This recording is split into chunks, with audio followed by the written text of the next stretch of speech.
Is Arabic just one language?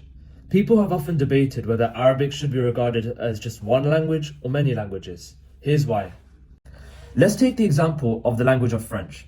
French is a language that's spoken in Africa, spoken in Canada, and of course it's spoken in Europe as well. One of those countries, of course, being France. And the thing about French is that it's mutually intelligible across all of these different countries. That means that if I get a person who speaks in an African dialect of French, or a Canadian dialect of French, or a person living in France who speaks French, and I get them to communicate with each other, they'll all understand each other because they're speaking the same thing, the same language. This hugely contrasts with a language like Arabic, a language that has over 25 different dialects. And on top of that, these dialects aren't even mutually intelligible, like French.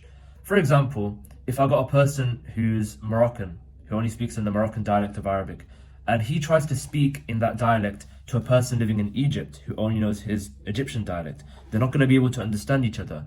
The reason why is because these dialects are just so different. For example, they use different vocabularies, they use different grammatical rules, and they also have different pronunciations of the same letters. For example, in the Egyptian dialect, the letter Jim, which makes the J sound, that becomes a G in the Egyptian dialect. The example of the word Jamal, which means camel in Arabic.